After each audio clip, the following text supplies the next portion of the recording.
الشيطان الرجيم بسم الله الرحمن الرحيم تبارك الذي بيده الملك وهو على كل شيء قدير الذي خلق الموت والحياة ليبلوكم أيكم أحسن عملا وهو العزيز الغفور صدق الله العلی العظیم۔ اس سورت کی ابتدائی آیات میں اللہ تعالیٰ کی قدرت کا ذکر ہے اور اللہ تعالیٰ کی بادشاہت کا ذکر ہے۔ اس سورت کے بہت زیادہ فضائل ہیں۔ دیکھیں تمام صورتیں جو ہے وہ بابرکت ہیں، لیکن اللہ تعالیٰ نے بعض صورتوں کو بعض صورتوں پر فضیلت عطا فرمائی۔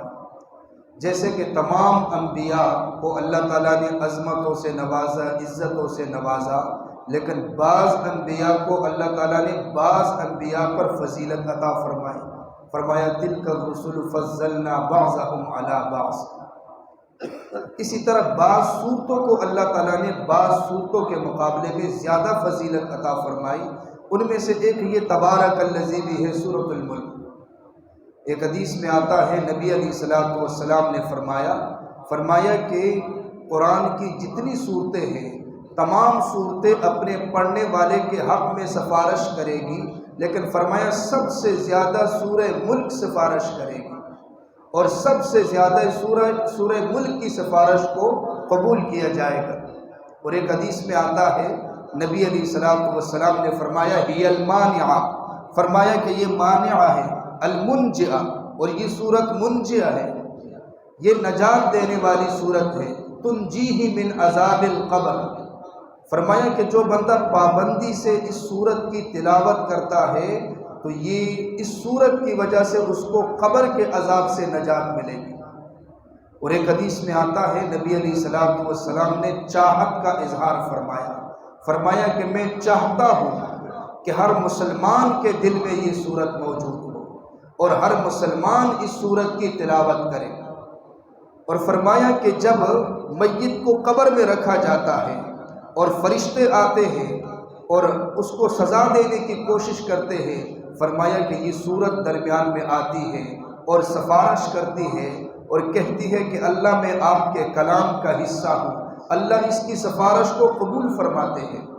اور ایک حدیث میں آتا ہے فرمایا کہ جب بندے کو جہنم کی طرف لے جایا جاتا ہے اس وقت بھی یہ صورت درمیان میں آتی ہے۔ جو بندہ اس صورت کی تلاوت کرتا ہے یہ صورت کہتی ہے اللہ کے سامنے کہ اللہ میں آپ کے کلام کا حصہ ہوں اور اس بندے نے مجھے اپنے سینے کے اندر محفوظ کیا تھا، یہ تلاوت کرتا رہا، اللہ اس کو جہنم کی آگ سے نجات عطا فرما، تو اللہ تعالیٰ اس کی سفارش کو قبول فرماتے ہیں۔ سورہ ملک کے بڑے فضائل ہیں۔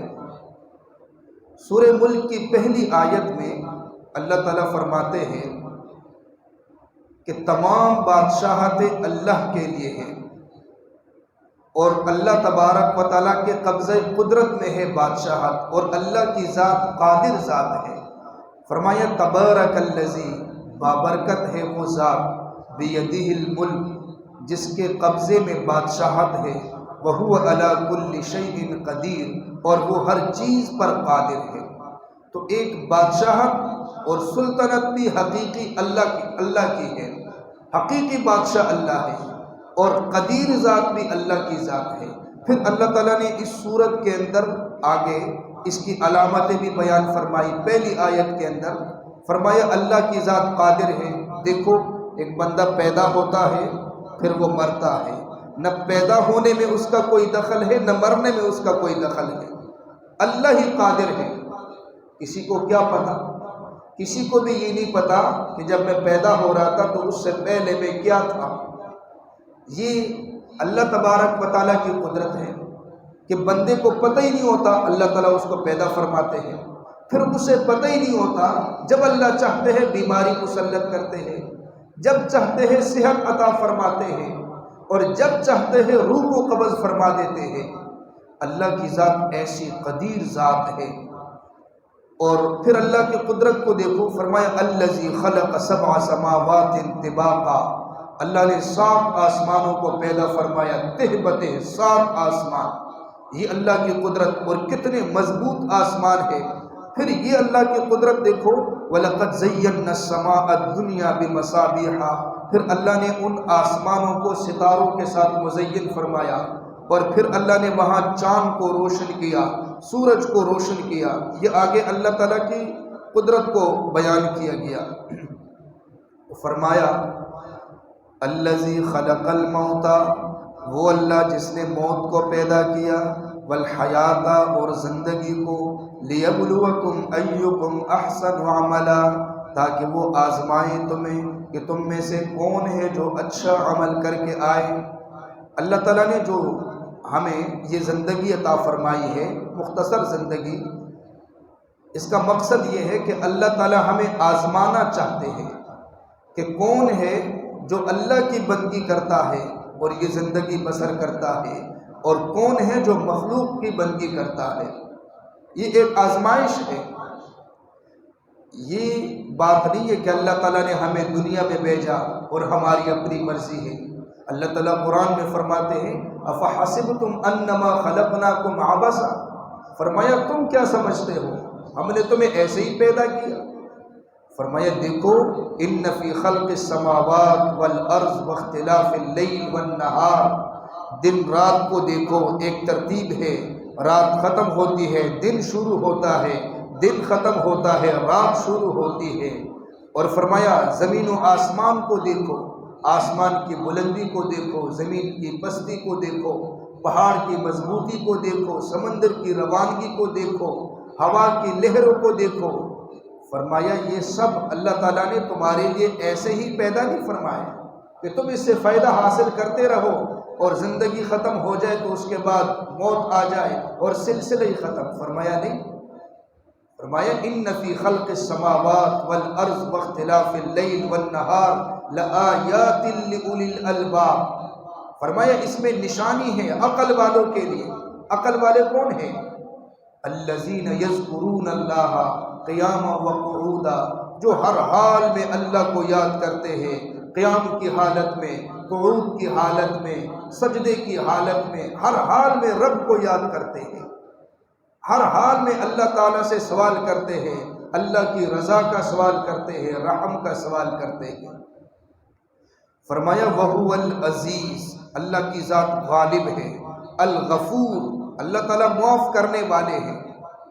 ایک بندہ جب اللہ کی نافرمانی پہ اتر آتا ہے اور باز نہیں آتا، بار بار نافرمانی کرتا ہے، بار بار نافرمانی کرتا ہے، اللہ فرماتے ہیں کہ میں عزیز بھی ہوں، میں غالب بھی ہوں، جب میں پکڑنے پہ آتا ہوں تو ایسا پکڑتا ہوں جس کو میں پکڑتا ہوں کوئی مجھ سے چھڑا نہیں سکتا۔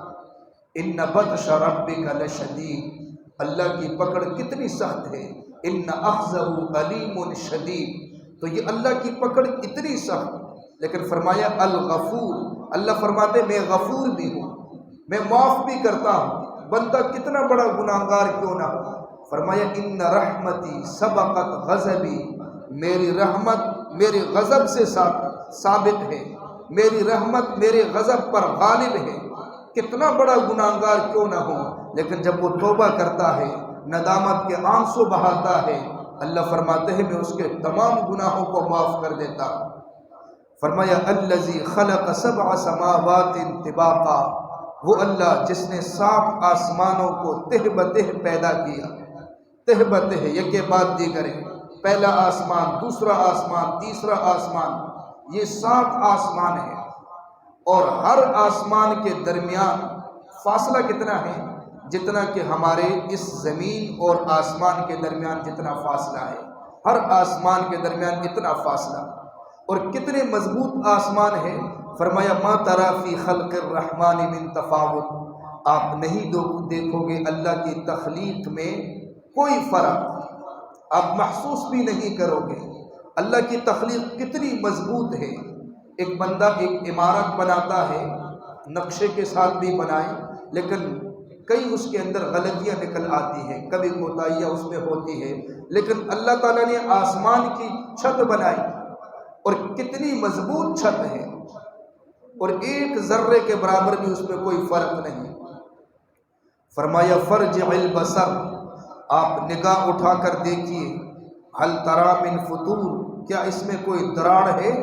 ثم ارجع البصر، پھر دوبارہ نگاہ اٹھا کر دیکھیے، کرتین، بار بار نگاہ اٹھا کر دیکھیے، اب دیکھیے کہ آسمان میں کوئی دراڑ ہے، آسمان میں کوئی سوراخ ہے، کوئی کمی ہے؟ ینقلب الیک البصر خاسئا، فرمایا کہ آپ کی نگاہ آپ کی طرف لوٹ کر آئے گی ذلیل ہو کر، وہو حسیر، اور وہ تھکی ہوئی ہوگی، لیکن آپ کو اللہ کی تخلیق میں کوئی نقص نظر نہیں آئے گا، اللہ کی تخلیق میں کوئی کمی نظر نہیں آئے گی۔ اللہ تبارک و تعالی ہمیں عمل کرنا